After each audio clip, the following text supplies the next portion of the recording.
Yo les crocodiles, bienvenue sur le YouTube de Fabrice Tran, alias Cayman. Aujourd'hui, truc de dingue, truc de ouf, je vais vous faire une petite explication des règles de Shadowrun Crossfire. Allez, go go go go les crocodiles.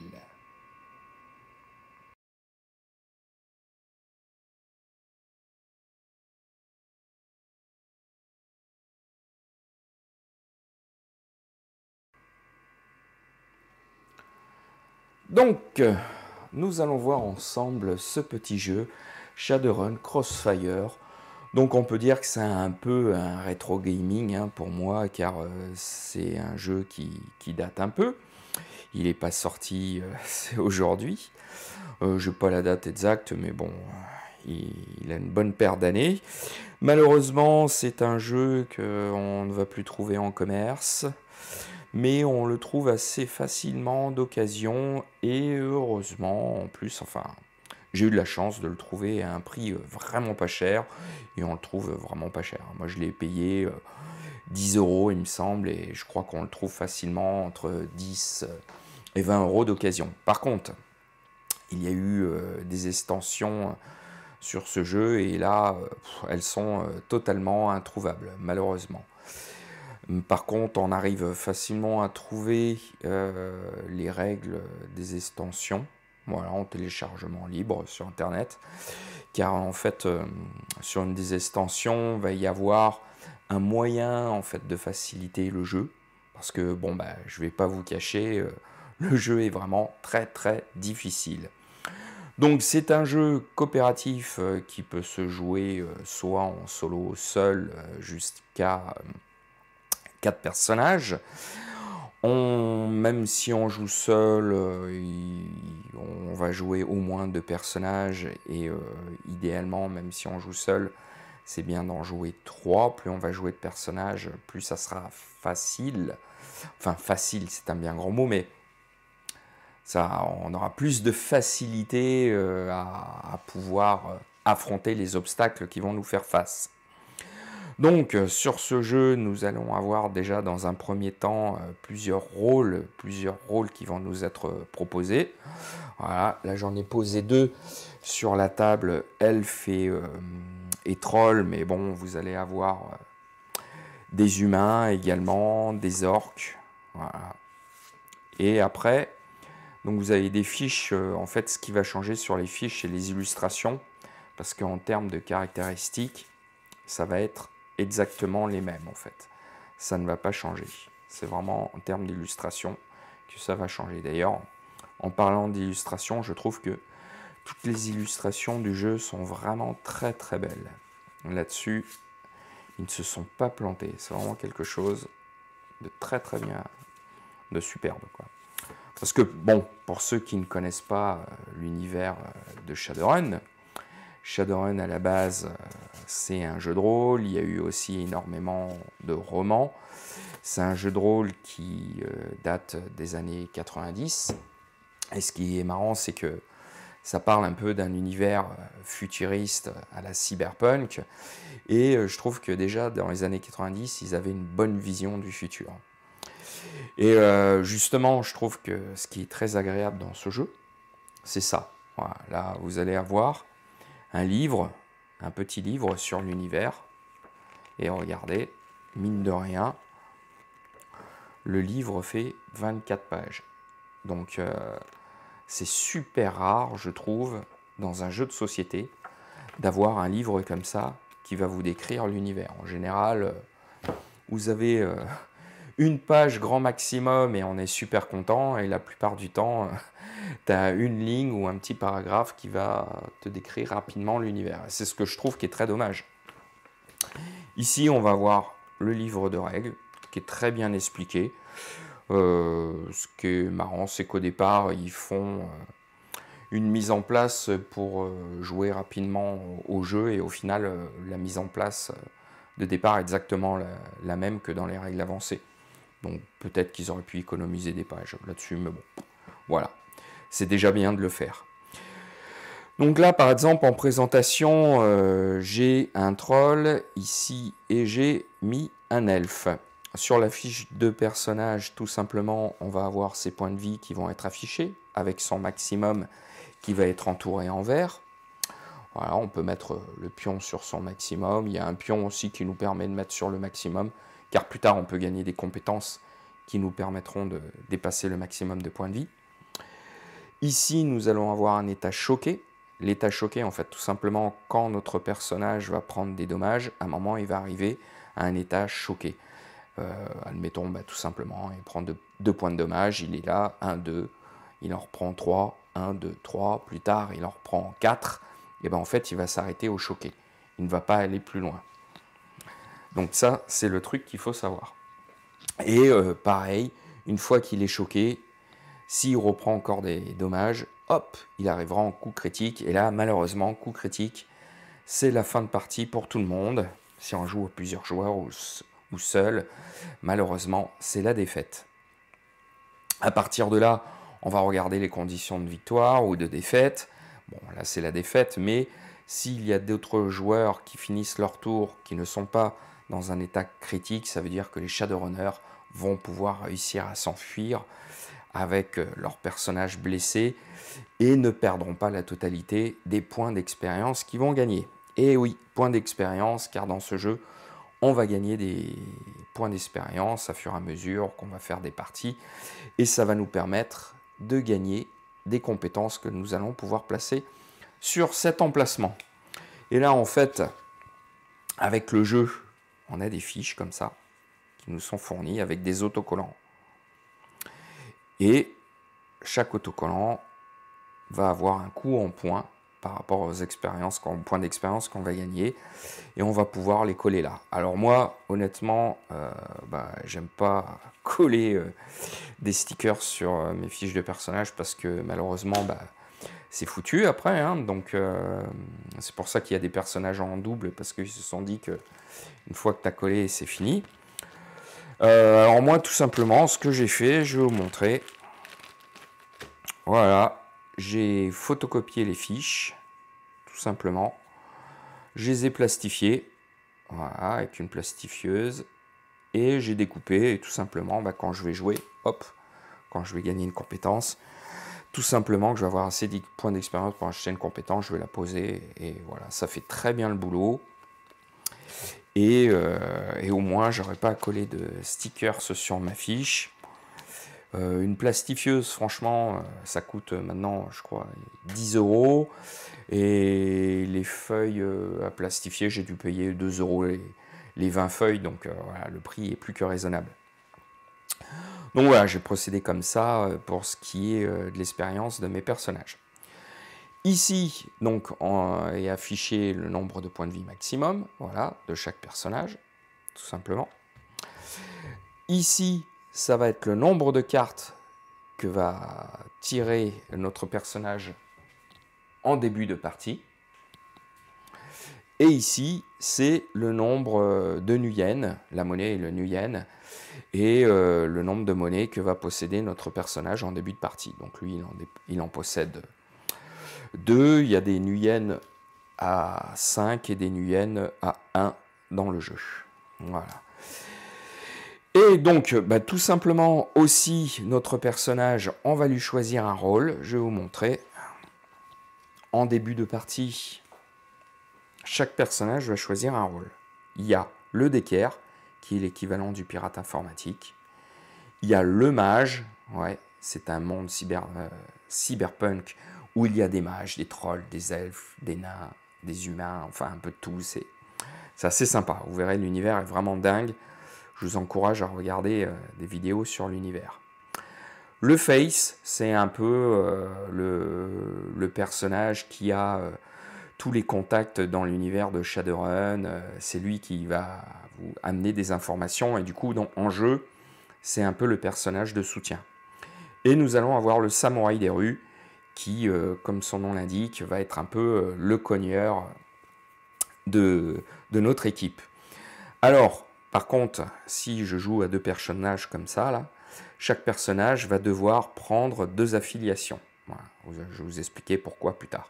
Donc, admettons, mon troll, il prendrait le Fate, c'est le Samouraï des rues, et mon elfe prendrait le Decker et le mage. Là, en haut, ce que vous voyez, c'est le deck de départ. De quelle carte va être constitué le deck de départ? Je vais vous montrer ça en détail. Et derrière, vous avez un récap d'une séquence de tours. Donc c'est plutôt sympa. Donc voilà, mes deux personnages choisissent chacun deux rôles. Donc l'elfe, il prend le mage et le d'équerre, et le troll, le face et le samouraï des rues. Donc, comme on a vu, notre personnage, donc malgré qu'il ait deux rôles, il faut choisir sur le deck de départ qu'est-ce qu'il va choisir. Donc par exemple, mon troll, là, j'ai choisi le samouraï des rues pour lui. Donc, qu'est-ce qu'on nous dit sur le samouraï des rues? Qu'il va falloir avoir carte noire, 4 cartes noires comme ça, tir rapide, une carte verte marque, et une carte rouge sagesse urbaine, et une carte de mana. Voilà, ça c'est toutes les cartes de départ de mon personnage. Une carte, c'est tout simple. Il y a le coût en haut, en yen, quand on veut acheter une carte. Ici, le type de dommage qu'elle fait. Et là, soit elle va avoir des capacités spéciales, la carte, soit un petit texte d'ambiance. Voilà. Et je trouve que ça, c'est super sympa parce que pratiquement toutes les cartes ont un petit texte d'ambiance. Donc ça, c'est les cartes de départ de notre personnage, de notre troll, samouraï des rues. De l'autre côté, l'elfe, lui, eh ben, je lui ai pris un deck de départ mage. Voilà. On voit qu'il y a une majorité de cartes bleues, c'est les cartes magie. Et voilà, tout simplement. Et la même chose, on mélange son deck et on le met à côté de lui. Donc, ça, c'est le départ. Et puis, on va piocher les cartes, tout simplement, le nombre de cartes par rapport à notre personnage. Bah, lui, 4. L'elfe, 4 cartes. Et le troll, il commence avec 3 cartes. Voilà. Ici va être constitué le marché. Tout simplement, regardez, vous avez un paquet qui est intitulé le marché noir. Il va y avoir des tonnes de choses avec des tonnes de cartes de toutes les couleurs. Vous ne manquez pas de possibilités de jeu avec ce deck. Le marché, on va poser le deck du marché noir ici et on va révéler 6 cartes, les 6 premières cartes du marché noir. Voilà. Sur chaque carte, c'est exactement la même chose que les cartes en main. Le coût à payer, les dommages qu'elles font et ici les capacités. Là justement, c'est pas mal de prendre cette carte-là pour vous montrer. En fait, elle déjà, elle est un peu plus intéressante parce qu'elle va faire 2 dommages. Ici, en plus, quand on va la jouer, on va choisir un runner. Ce runner se soigne d'un PV. Un runner, c'est un personnage. Un personnage, c'est un shadowrunner, dont l'argot runner. Et ici, soutien. Ça veut dire que tout simplement, cette carte, si je la joue, je vais faire les 2 dommages, plus je vais choisir un shadowrunner qui va gagner un PV, ou je peux la jouer n'importe quand, et par contre, on va utiliser sa capacité de soutien. Choisissez un obstacle. Les obstacles, ce sont les ennemis. On va revenir en détail là-dessus. Et ne peut pas attaquer à ce tour. Et en plus, il prend un dégât flingue. Ok, donc là, c'est le descriptif des cartes qu'il va y avoir. Maintenant, on va venir voir les ennemis. Les ennemis, tout simplement, il va y avoir des ennemis obstacle 2. Les ennemis s'appellent des obstacles dans ce jeu. Voilà. Obstacle 2, on voit il y a 2 impacts de balles.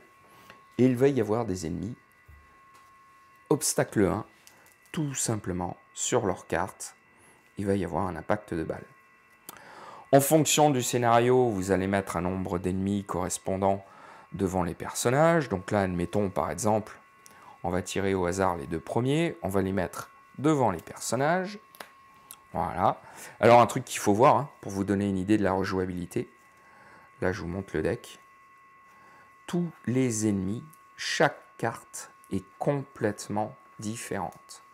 Il n'y a pas un seul ennemi identique. C'est complètement incroyable. Voilà.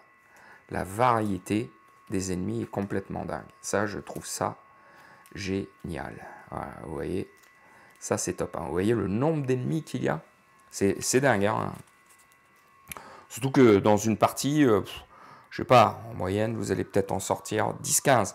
Et là, c'est pareil. Regardez, pour les obstacles niveau difficile, c'est ce qui est niveau 2, on appelle ça niveau difficile dans le jeu. Bah, vous voyez, c'est la même chose. Il y en a des tonnes. Vous voyez, avec des illustrations complètement dingues à chaque fois. J'adore. Les illustrations sont vraiment belles. Et ça manque pas de variété. Hein. Je trouve que pour un jeu de base, c'est impressionnant le nombre d'ennemis, la rejouabilité qu'il y a. Hein. Donc, admettons, le scénario me dirait, oui, tiens, justement, en parlant de scénario, dans la boîte, il y a 3 scénarios. Voilà. Vous allez avoir le scénario Crossfire, le scénario Le Client et le scénario Le Dragon. Chaque scénario, vous allez avoir un descriptif de la mise en place, du déroulement du scénario à fur et à mesure, comment ça va se dérouler. Car en fait, un scénario va être séquencé, ils appellent ça des scènes, et à chaque fois qu'une scène va se terminer, hop, on va faire apparaître des ennemis, où il va se passer quelque chose, où nos héros vont regagner des points de vie, ou vont gagner de l'argent, enfin, il va se passer des choses, et on va passer à la scène suivante, ainsi de suite. Et donc, là, par exemple, j'ai sorti 2 ennemis, que j'ai mis devant chacun de mes héros. Vous remarquerez une chose, les ennemis ont aussi une couleur. Voilà. Les ennemis, il y a aussi les 4 couleurs. Hein, vert, bleu, noir, rouge. Car il peut y arriver un moment dans la partie où on me dit, bah tiens, s'il y a un ennemi rouge, s'il y a un ennemi bleu, ou cherchez un ennemi bleu, mettez-le sur le héros qui a l'affiliation bleue, donc bleu mage. Hein, voilà, pour faire simple. Et un ennemi, comment se constitue la carte d'un ennemi? Déjà, il va y avoir quel est le type d'ennemi, car pareil, il peut se passer qu'en jeu, on vous dise, ah bah tiens, les humains ont un bonus en attaque, ou les orques ont un malus en ci, en ça, voilà. Donc vous avez la race. Ici, vous avez la somme qui va rapporter en Nuyen quand vous allez le tuer, quand vous allez vous débarrasser de cet obstacle. Alors tout simplement, comment ça va se passer? Le joueur qui va tuer cet ennemi va récolter le premier Nuyen et on tourne sur les joueurs. Ce qui veut dire que par exemple, si le troll le tuait en premier, bah, il aura 3 Nuyen et lui 2. Parce que un le troll, un l'elfe, un le troll, un l'elfe, un le troll. Voilà. Voilà comment on ferait. Et ensuite, on va avoir sa grille de points de vie, ce qu'il va falloir faire pour lui faire des dommages. Je vais revenir là-dessus un peu plus en détail. Et là en bas, vous allez voir une capacité. Donc soit c'est une capacité qui est fixe, soit c'est une capacité retournée. Tout simplement retourner, ça veut dire que c'est au moment où on retourne cette carte, quand on met cette carte en jeu, on va faire ce qui est écrit sur cette carte. Il y a des ennemis où il y a marqué des obstacles, où il est intitulé quand il est vaincu, ou une capacité qui est tout le temps en jeu. Voilà. C'est les 3 types de styles de capacité qu'on peut retrouver en jeu. Et ça, c'est le nombre de points de vie que vous allez perdre quand il va vous attaquer. Et donc, la grille, comment ça se passe? Tout simplement, on va prendre un exemple, celui-là. Vous voyez, il a 2 incolores, un vert et 3 incolores.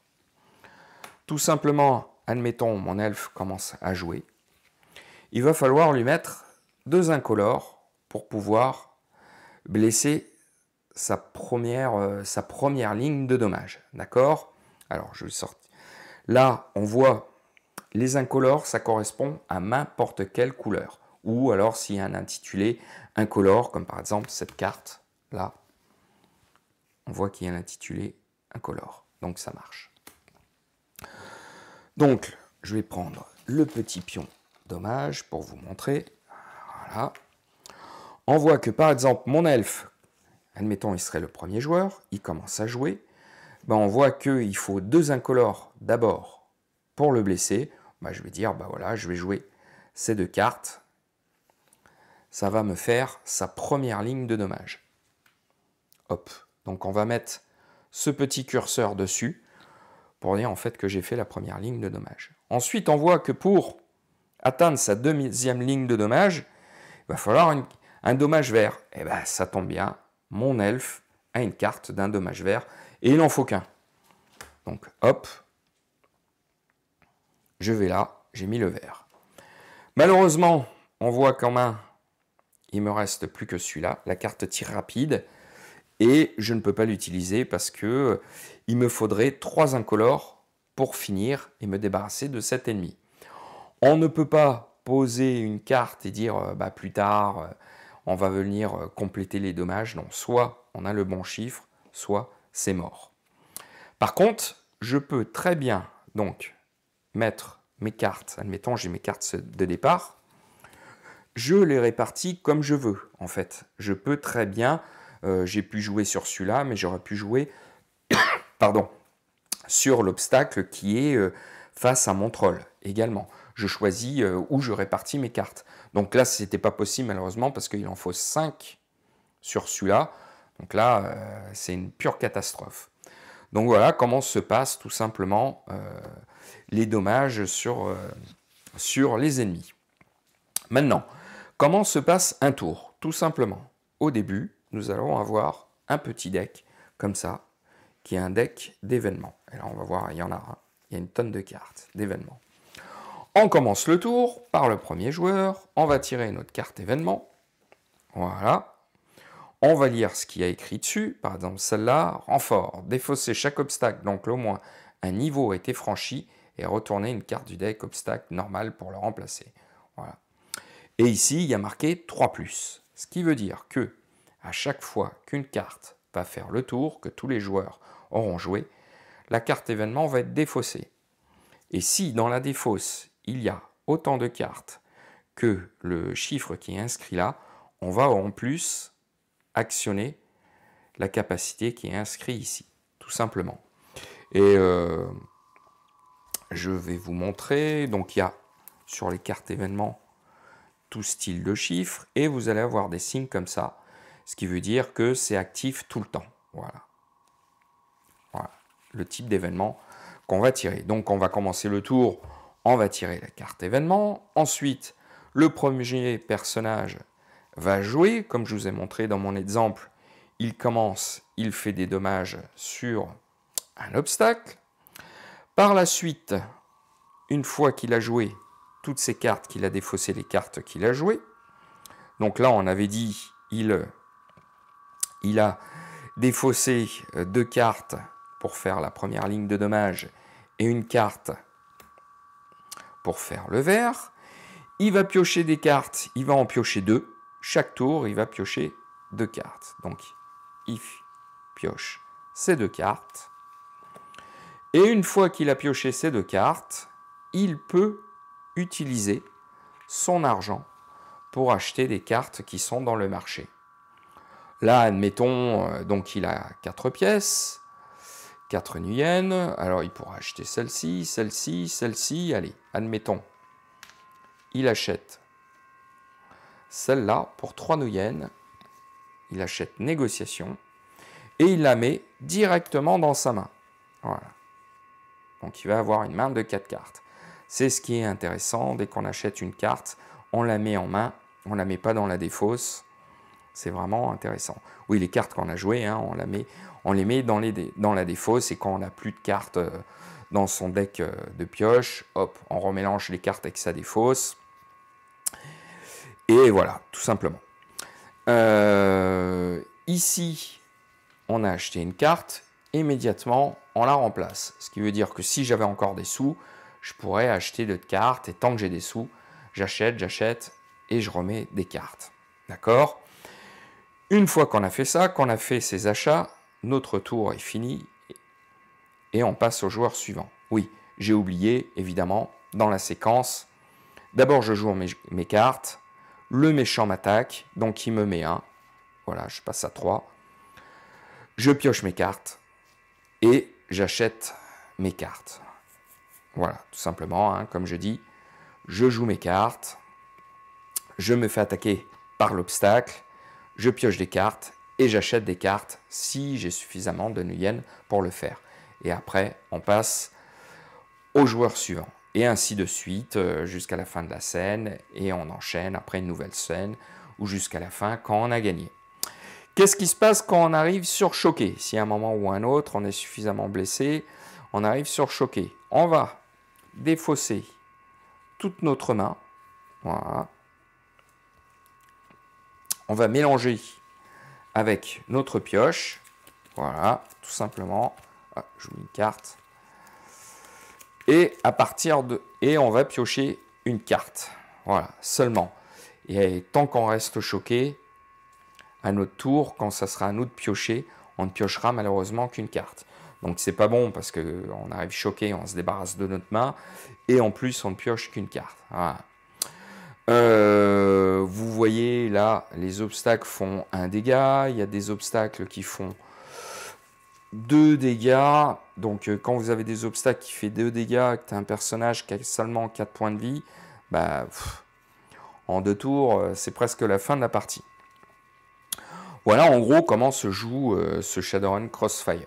Alors, moi, après avoir fait quelques parties, le jeu est vraiment très très dur. Quand je dis il est très dur, une partie en moyenne va durer 1 heure, 1 heure et demie, quand ça se passe bien. Si ça se passe pas bien, moi j'ai fait des parties en 5 minutes. En 5-10 minutes, c'est bouclé. La partie, elle est finie, on se fait ravager. Admettons, je vous donne un exemple tout bête. Vous commencez la partie, vous avez un personnage comme ça, qui fait 2 de dommages. Vous réussissez pas en début de partie à l'éliminer. Là, vous voyez, hein, il est plutôt costaud, lui. Et bien, c'est fini, en fait. La partie, vous la perdez directement, en fait, avant d'avoir fait quoi que ce soit. Parce que votre personnage n'a pas assez d'argent pour acheter des cartes sur le marché, ou si les cartes ne sont pas intéressantes sur le marché. Alors, moi, ce que je fais, c'est que je commence toujours une partie au moins avec une compétence à 5 points d'XP. C'est vraiment le minimum, ça donne un petit boost au personnage. Franchement, c'est le minimum et vous allez voir, c'est pas pour autant que la partie va être facile. Hein. J'ai rarement gagné au jeu. C'est plus de défaites que de victoires. Et en début de partie, quand vous allez mettre vos 6 premières cartes, moi ce que je fais, c'est que je m'accorde un mulligan. Ce qui veut dire que si les premières cartes qui sont en jeu ne sont vraiment pas bien ou trop chères, et ben voilà, je les défausse tout simplement. Je les sors du jeu et je vais repiocher 6 cartes. Une chose qu'il faut savoir dans le jeu, c'est que si à un moment ou à un autre, il n'y a plus de cartes dans le marché, il n'y a plus de nouvelles cartes qui rentrent et vous ne pouvez plus en acheter. Et on n'utilise pas les cartes défaussées. D'accord? Mais bon, moi ça m'est jamais arrivé en jeu. Mais bon, imaginez que par exemple, en première phase de marché, comme ça, les 6 premières cartes, vous commencez la partie. Et admettons, je vous donne un exemple, cette carte elle coûte 9. Vous commencez la partie, vous avez des personnages qui ont 4 ou 2 Nuyen avant d'arriver à 9, mais c'est impossible en fait. Donc il suffit que vous ayez 3-4 cartes à 9 dans le marché, ça vous tue votre partie. Donc c'est pour ça, et j'ai rajouté cette petite règle, qui n'est pas grand chose, mais au moins qui permet d'avoir une petite jouabilité un peu plus sympathique. Parce que le jeu est vraiment très dur. Vous allez voir quand vous allez le tester, il est vraiment terrible. Et voilà, sinon... donc évidemment, hein, les cartes qu'on a achetées, elles viennent dans notre main, on les joue, elles vont dans notre défausse, et donc petit à petit, elles vont nous créer notre deck. Hein, c'est ce qu'on appelle un jeu de deck building, et ça va nous permettre petit à petit de construire son deck, d'avoir un deck de plus en plus fort, et d'être de mieux en mieux équipé, afin de parer aux obstacles qui nous font face. Donc j'espère que cette petite vidéo règle vous a plu. N'hésitez pas à liker, partager, à en parler autour de vous, à vous abonner si ce n'est pas encore fait, et de donner un petit peu de sous-sous à mon Tipeee. Et je vous dis à très vite les crocodiles pour une nouvelle vidéo. Allez, bye bye bye bye!